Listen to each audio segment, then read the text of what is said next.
প্রিয় দর্শক, স্বাগত জানাচ্ছি চ্যানেল আইতে ফ্রেশ প্রিমিয়ামটি তারকা কথনের আজকের আয়োজনে। দর্শক, প্রতিদিন পৃথিবীতে নতুন শিশু জন্মগ্রহণ করে নতুন সম্ভাবনা নিয়ে, তেমনি কিছু কিছু মানুষকে আমরা হারিয়ে ফেলি প্রতিদিন, যারা আসলে এই পৃথিবীতে বিচরণ করে বেড়ায় অনেক দিন ধরে, অনেক কিছু রেখে যায় আমাদের জন্য, এবং সকল হারিয়ে ফেলায় আমাদেরকে বেদনায় আক্রান্ত করে। তবে শিল্পীকে যখন আমরা হারিয়ে ফেলি, শিল্প থেকে যায়, তাও শিল্পীর হারিয়ে যাওয়া আমাদেরকে ব্যথিত করে। গতকাল 21 জানুয়ারি আমরা হারিয়েছি অভিনেতা ইলিয়াস জাবেদকে। আমাদের চলচ্চিত্রে যখন সোনালী যুগ ছিল, যখন আমরা ছোটবেলায় টিভি খুললেই আসলে দেখতে পেতাম রাজ পোশাক বা কাল্পনিক চলচ্চিত্র, ছোটবেলা থেকে আমরা চলচ্চিত্র বলতে আসলে যা বুঝি, আস্তে আস্তে চলচ্চিত্রের অনেক বিবর্তন হয়েছে। তবে সেই কাল্পনিক চলচ্চিত্র বা সেই রূপকথার চলচ্চিত্রে যিনি আমাদেরকে মাতিয়ে রেখেছিলেন, ইলিয়াস জাবেদ, আজ আমরা তাকে স্মরণ করব, তাকে নিবেদন করব আমাদের আজকের আয়োজন। আমাদের সাথে কথা বলার জন্য আছেন চলচ্চিত্র পরিচালক মতিন রহমান। স্বাগত জানাচ্ছি আপনাকে। আজকের এই দিনে বসে আমি প্রথম প্রশ্নটি আসলে করতে চাই, প্রশ্ন নয়, আজকের এই দিনে আপনি ইলিয়াস জাবেদকে কীভাবে স্মরণ করবেন? কারণ আপনি তার সাথে অনেক কাজ করেছেন, একদম কাছে থেকে দেখেছেন তাকে, শিল্পী হিসেবে, মানুষ হিসেবে কি বলতে চান?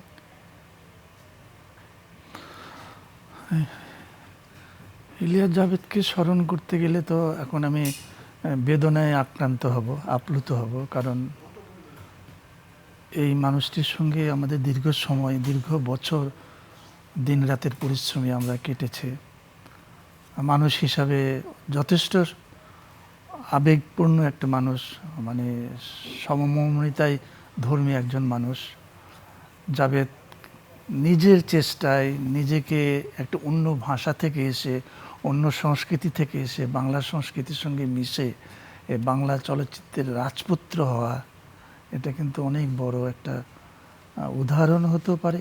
আবার এটা এক ধরনের, আমি যদি বলি যে সাহসের একটা যুদ্ধ হতে পারে। তো জাবেদ ভাই আমাদের কাছে অত্যন্ত পূজনীয় ব্যক্তি ছিলেন, অত্যন্ত গুরুজনের মতো ছিলেন।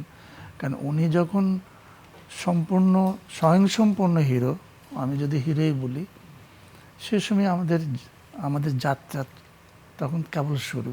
তা আমরা তাকে হিরোর পোশাকে দেখছি। আর যখন সে আস্তে আস্তে আমাদের যখন একটা কাজের পর্যায়ে চলে আসলো, আমরা যখন কাজে নেমে যাচ্ছি, তখন তার মর্যাদা, তখন তার জনপ্রিয়তা, তখন তার দর্শক পছন্দের জায়গাটা এত প্রবল হলো যে জাবেদ মানে ছবি হিট, জাবেদ মানে মাল্টিকাস্টের ছবি, জাবেদ মানে ভালো অ্যাকশন থাকবে ছবিতে, জাবেদ মানে পোশাক আশাক, জাবেদ মানে ফোক গল্প, বাঁশির সুর, জাবেদ মানে হলো কল্প চরিত্রের কিছু, মানে হয় না, আমরা তো এমন একটা বাঙালির সমাজ সংস্কৃতির বসবাস করি যা আমরা গল্প শুনতে ভালোবাসি, স্বপ্ন দেখতে ভালোবাসি, পরীর রাজ্যে ঘুরতে ভালোবাসি। জাবেদ ঠিক সেইভাবে সিনেমার পর্দায় আমাদেরকে স্বপ্নের রাজ্যে ঘুরিয়ে আনতো আসলে। একদম নান্দনিক শিল্পের যে বৈশিষ্ট্য, সেটি আমরা সেই সব সিনেমাতে দেখতে পেতাম। আপনি বলছিলেন যে আফগানিস্তানের পেশোয়ার থেকে এসে আসলে বাংলার সাথে, বাংলা সংস্কৃতির সাথে খাপ খাইয়ে নেওয়া, এই যে অন্য একটি দেশের সংস্কৃতি বুকে ধারণ করে আসা এবং এখানে এসে আমাদের সাথে মিশে যাওয়া, আন্তঃসাংস্কৃতিক যে যাত্রাটা, এটিকে আপনি কিভাবে দেখছেন, বা এটিকে আসলে ইলিয়াস জাবেদ কিভাবে তার চলচ্চিত্রে বা অভিনয়ে ফুটিয়ে তুলেছে? একটা দেখেন, একটা সত্যিকার অর্থে সে কিন্তু একটা উর্দুভাষী ছেলে, পেশোয়ারে তার জন্মটন। সে এসে বাংলা ছায়াছবি, বাংলা সংস্কৃতির সঙ্গে মেশাটা, এটা অনেক কঠিন। এটা তার একাগ্র প্রেম যদি বলি, মনোযোগ বলি, সব কিছুর কারণেই সে মিশতে পেরেছে এবং বাংলাদেশটাকে স্টাডি করেছে। ৭১-এর মুক্তিযুদ্ধের সময় বহু এই উর্দুভাষী শিল্পীরা, পরিচালকরা কিন্তু দেশ ছেড়ে চলে গেছে, তারা এই দেশে অ্যাডজাস্ট করে নিতে পারেনি। কিন্তু লাইফ রিস্ক নিয়ে জাবেদ কিন্তু বাংলাদেশেই থেকে গেছে। সে বাংলাদেশকে ভালোবেসেছে, বাংলাদেশের সংস্কৃতি ভালোবেসেছে। তো এটা এক ধরনের ত্যাগ। তার কিন্তু ওখানে ফ্যামিলি বলতে তার বাবা মা ভাইরা সবই ছিল, কিন্তু এখানে সে শিল্পের তাগিদে রয়ে গেছে। তো এটা আমি যদি বলি, এটা হলো বিশ্ব সংস্কৃতায়নের এক ধরনের একটা যাত্রা। সেটা জাবেদ কিন্তু এদেশে এটা থেকে বুঝিয়ে দিয়েছে যে মানুষ ইচ্ছা করলে যে কোনো সংস্কৃতিতে তার নিজের সংস্কৃতির সঙ্গে মিলিয়ে একটা বিশ্ব নাগরিক হতে পারে আর কি। একদমই তাই। এবং শিল্পের যে আসলে কোনো দেশ কাল, দেশ নাই, সীমানা রেখা নাই, মানে সেটির একটি ভাষাও উদাহরণ নাই, মানে ছিলেন। একদম। সে যে ভাষায় কথা বলবে, সে যে সংস্কৃতি থাকে, সে সংস্কৃতি তার ভাষা হয়ে যায় আর কি। এবং তিনি আসলে নৃত্যের সাথে সম্পৃক্ত ছিলেন। আপনি একটু আগেও বলছিলেন যে তিনি যখন অভিনয় করতেন তখনও তার যে আঙ্গিক বৈশিষ্ট্য সেটিতে আমরা নৃত্যের একটি ভাব খুঁজে পেতাম। এই ব্যাপারটাকে আপনি পরিচালক হিসেবে এটা কিভাবে দেখেন? এটা এটা ও আসলে তো নৃত্য তো এখন নৃত্যের ডেফিনেশন চেঞ্জ হয়ে গেছে। নৃত্যের আমরা যদি কোরিওগ্রাফিক্যাল, ড্রামাটিক্যাল, গ্রামাটিক্যাল নানা রকম অঙ্গভঙ্গি কিন্তু চেঞ্জ হয়ে গেছে। যত দিন যাচ্ছে তত চেঞ্জ হবেই আর কি। কিন্তু জাভেদ সবসময় একটা রাগ ভিত্তিক একটা শিল্পী, মানে রাগ সিনেমার মনে করেন যে সঙ্গীতের রাগের ভিতরে তার অঙ্গ চলাফেরা করতো, মানে প্রত্যেকটা রাগ, তো রাগের কারণে, রাগ মানে বৈশিষ্ট্যের কারণে যখন কোনো গানগুলো আসতো সে তখন কিন্তু ওই রাগটাকে ফলো করতো, মানে গ্রামারটাকে ফলো করতো। গ্রামার ফলো করতে গেলে কিছু ভঙ্গি, স্পেশাল ভঙ্গি আসবে। এখন ওর বৈশিষ্ট্যটা হলো যে সে রাগ প্রধান গানে যেমন ভালো করছে, আধুনিক যে কোনো গানগুলোতে সে ভালো করছে, এবং তার ভিতরে সে একটা আলাদা গ্রামার রাখতেছে আর কি। যার কারণে একজন যে কোনো একটা নৃত্যশিল্পী যদি আপনি তার অঙ্গভঙ্গিগুলো দেখবেন, যে মনে হচ্ছে যে সে আর্টিফিশিয়ালি কিছু করছে আর কি। তো মানে একটা হয় না দেবতার ভঙ্গি, বা তার একটা অন্য মানুষের ভঙ্গির মতো মনে হচ্ছে না, যেটা অন্যরকম। তো এটা জাভেদের ভিতরে ছিল, এবং তার চলাফেরা, তার কথাবার্তা, তার পোশাক আশাক সব কিছুর ভিতরে একটা অন্য অন্য সাধারণ মানুষের সঙ্গে বৈশিষ্ট্য মেলানো খুব কঠিন। একদম তো একটি এটা আভিজাত্য ছিল আসলে। আভিজাত্য তো বটেই, তার যে পোশাক আশাকের কথা আমি বলছি, যে আপনিও বলছিলেন কথা প্রসঙ্গে, হাত ভর্তি অনেক আংটি। আমাদের সাথে এই মুহূর্তে একজন সঙ্গীত শিল্পী যুক্ত হয়েছেন। আমরা যেহেতু গান নিয়ে কথা বলছি, আমাদের সাথে টেলিফোনে আছেন খুরশিদ আলম। আমরা আচ্ছা। কথা বলবো। হ্যালো। হ্যালো, আসসালামু আলাইকুম। ওয়ালাইকুম আসসালাম। আমি শিল্পী খুরশিদ আলম বলছিলাম, আর মতিন ভাইকে আমার সালাম এবং শুভেচ্ছা জানালাইকে অনেক অনেক ধন্যবাদ। আজকে বোধহয় রাজ্জাক ভাইয়ের জন্মদিন এবং জাভেদ ভাইয়ের মৃত্যুবার্ষিকী নিয়ে বোধহয় একটা আলোচনা আগামীকাল হচ্ছে। রাজ্জাক স্যারের জন্মদিন। হ্যাঁ, আজকে বোধহয় জাভেদ ভাইয়ের ইয়ার নিয়ে অনুষ্ঠান হচ্ছে, জি জি। জি। যদি ভুল না করি। কি আগামীকালকে রাজ্জাক সাহেবের জন্মদিন। তো মতিন ভাই, আপনার ছুটি কেমন আছে? ভালো? কি যেন বললো? আপনার শরীর না, কেমন আছে জিজ্ঞেস ও, করছি। আমি বললাম, ভালো আপনার আছি ছুটি তো। কেমন আছে ভাই? আমি ভালো আছি, আপনাদের দয়ায় আমি ভালো আছি। আচ্ছা, দোয়া করবেন ইনশাল্লাহ। চ্যানেলকে অনেক ধন্যবাদ যে প্রত্যেক শিল্পী, গীতিকার, সুরকার, প্রযোজক, পরিচালক মারা গেলে কিংবা জন্মদিন উপলক্ষে অনুষ্ঠান করে থাকে, এটা যেন চ্যানেলকে ধন্যবাদ এবং শুভেচ্ছা, এবং এইটা যেন খুরশিদ আলম, আপনি যেহেতু অব্যাহত আমাদের থাকে। সাথে যুক্ত হয়েছেন, আমরা আপনাকেও একটু আমাদের আলোচনার মধ্যে আনতে চাই, যেহেতু আমরা স্মৃতিচারণ করছি। আপনি কি আসলে ইলিয়াস জাভেদের সাথে কোনো গান করেছিলেন কিনা, বা ওরে ও সেই সম্পর্কে বাঁশিওয়ালা। কোনো? হ্যাঁ, আমি জাভেদ সাহেবের নিশান ছবি, ফিল্ম জাভেদ, তারপরে আপনার নরম গরম। বাহাদুর, এরকম ছবিতে করেছি। ওরকম এরকম একটা গান আছে আপনার নিশান ছবিতে, স্মৃতি একদিন ইতিহাস হবে, তুমি যে আমার মানুষই হবে। বেশ। এটা মনসুর ভাইয়ের সুর, এবং পরিচালক ছিলেন ইবনে ইবনে মিজান মিজান, সাহেব, হ্যাঁ। গীতিকার দেওয়ান নজরুল সাহেব। এরকম অনেক গান গাওয়ার আমার সুযোগ হয়েছে, এবং আমি বলবো যে জাভেদ ভাই মানুষ হিসাবে আমি ওনাকে কোনোদিন রাখতে দেখিনি। রাইট রাইট সবসময় মুখে একটা হাসি ছিল, রাইট। এবং সবার সঙ্গেই হাসি মুখে কথাবার্তা বলতো, এবং আদব তমিজের সঙ্গে কথাবার্তা বলতো, এবং নিজে যে একটা নৃত্য পরিচালক, নাম করা নৃত্য পরিচালক কিংবা অভিনেতা, এটা উনি কোনোদিন ইয়ে করতেন না। এবং তার বেশভূষার ভিতরে বোঝা যেত যে উনি মানুষ হিসাবে অনেক সহজ সরল প্রকৃতি ছিল। রাইট। আল্লাহ তাকে বেহেশত নসিব করুক, এটা জি, দোয়া করা ছাড়া আমরাও তার আমরাও কিছু নেই। সেটাই চাচ্ছি। প্রার্থনা এবং করি। আপনার অনেক গানে তিনি লিপ দিয়েছেন, আসলে সেই কিছু গানের আমরা কি নাম শুনতে পারি? ওই যে বললাম, নিশান ছবি, তারপরে বাহাদুর ছবি, তারপরে সেলিম জাভেদ, এরকম ছবিতে এরকম অনেকদিন আগের 78-এর দিয়ে, তো 78-79-এর দিকে উনি এই সমস্ত ছবিগুলিতে অভিনয় করেছিলেন। যেটিকে আমরা সোনালী সময় বলি, আপনি একটু আগে যেটি বলছিলেন যে পরীর দেশের একটা অনুভূতি আসলে আমাদেরকে দিত, সকল পোশাক এবং আশেপাশের যে চিত্রায়ন সবকিছু মিলিয়ে। তখনকার আসলে অভিনয় জগৎটা কেমন ছিল, এবং এই যে এমন অভিনেতারা তারা আসলে কিভাবে অভিনয় করতেন, বা আপনারা যারা আসলে অভিনয় করাচ্ছেন বা সিনেমা বানাচ্ছেন তাদের মনে আসলে তখন কি চলতো? না, এটা হয়েছে কি, এটা সময়ে সময়ে কিছু ছবির আবেদন দর্শকের কাছে গ্রহণযোগ্য হয়ে যায় আর কি। তো সেটা হলো স্বাধীনতা উত্তর বা স্বাধীনতা পরবর্তী সময়ে আমরা তো তখন আধুনিক গল্প, অ্যাকশন গল্প তখনও তো আমরা করছি না। আমরা কি করছি? আমরা রূপভান্যের যুদ্ধ করছি, আমরা কি করছি? মালকা বানু বানাচ্ছি, আমরা কি করছি? কাজল রেখা বানাচ্ছি। তো এইসব গল্পের কারণে কিছু চরিত্রের মানে মানে আঙ্গিক বৈশিষ্ট্যগুলো ঠিক মিলে যেত। তো জাভেদ ঠিক সেই রকমই একটা চরিত্র ছিল আর কি, যার কারণে জাভেদ কিন্তু সেই সময় 60-70 দশকে খুব পপুলার অভিনেতা ছিলেন আর কি। যার পোশাক আশাক ওই রকম, যে কথা বলছে ওই রকম, বা একটা গ্রামের একটা বাঁশিওয়ালা, সে একটা চেক শার্ট পরে গলার ভিতরে তাবিজ ঝুলিয়ে আছে। মানে এটাই তো আমরা পথ ঘাট চরিত্রের ভিতরে দেখছি বা গল্পে পড়ছি আর কি, সেগুলো চরিত্রে আসতো আর কি। যার কারণে ছবিগুলো ওই ধরনের বেশি হতো, অ্যাকশন কিছু ছবি বেশি হতো। 71 পরবর্তী সময় আমাদের সঙ্গে যখন পার্শ্ববর্তী দেশের একটা খুব যোগাযোগ সুন্দর হলো, সেই সময় কিছু আধুনিক অ্যাকশন ছবি আসলো, যেটা রংবাজ ছবি আসলো আর কি। তখন কিন্তু আবার পোশাকের প্যাটার্ন, অভিনয়ের প্যাটার্ন বদলে গেল। তার আগে কিন্তু আলিবাবা 40, তার আগে তাজ তলোয়ার, এই ধরনের ছবিগুলো পরবর্তী সময়ে ওই দেশ দর্শকের পছন্দের কারণে চলতো। বাঙালি আগে বলেছে যে বাঙালি সবসময় স্বপ্ন দেখতে ভালোবাসে, পোশাকি ছবি দেখতে ভালোবাসে, আরব রাজনের গল্প শুনতে ভালোবাসে। এই কারণে হাতেম তাই, এই কারণে তাজ তলোয়ার, এই কারণে চন্দনদ্বীপের রাজকন্যা রাজমহলের ভিতরে হাতি ঢুকছে বিয়ের আসরে।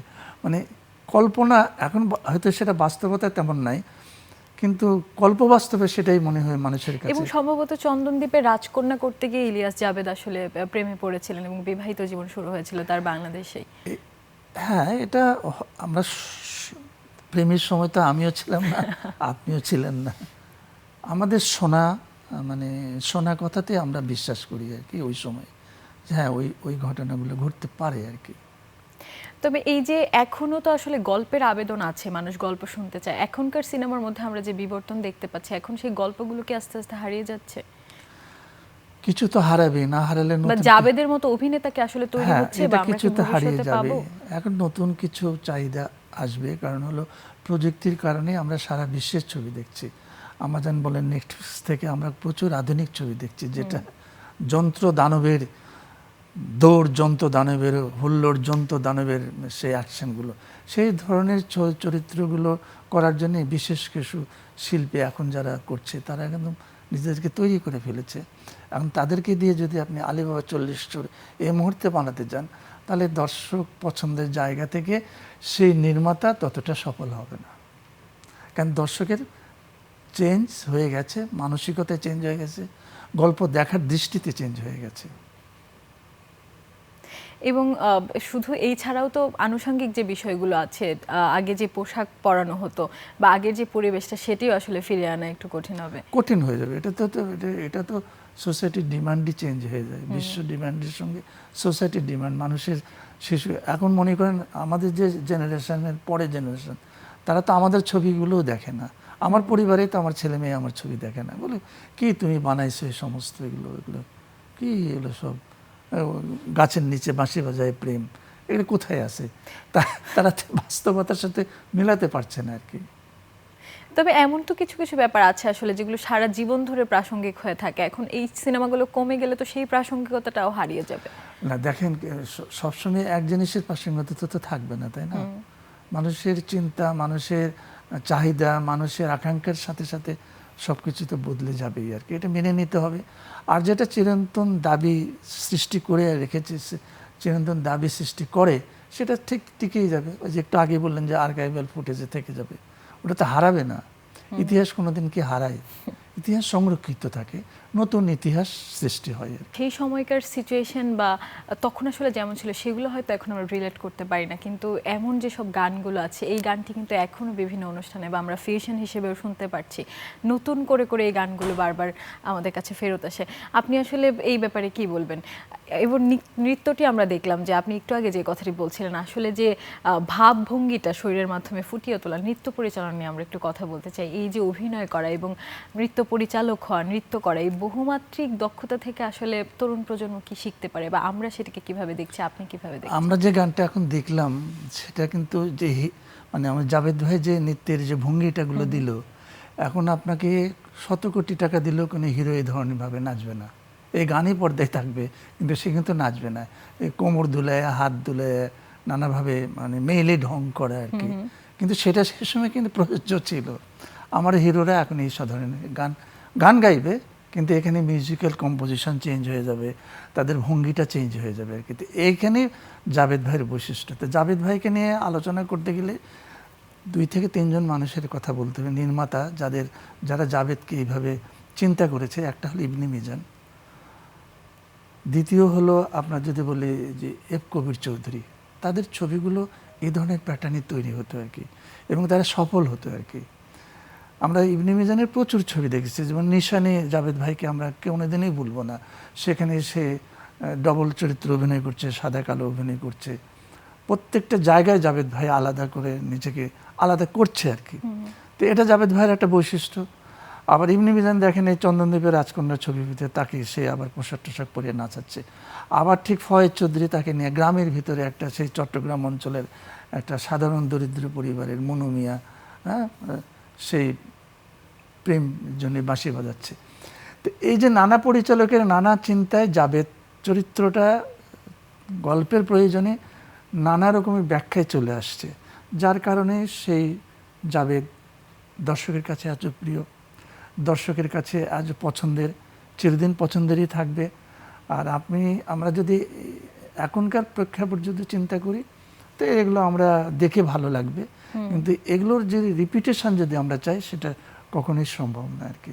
কারণ শিল্প বলেন, সাহিত্য রচনায় বলেন, পেন্টিংয়ে, প্রত্যেকটার ভাষা তো দিন দিন চেঞ্জ হয়ে যাচ্ছে না। তো এখন একটা চেঞ্জের ভিতরে আমরা যাচ্ছি।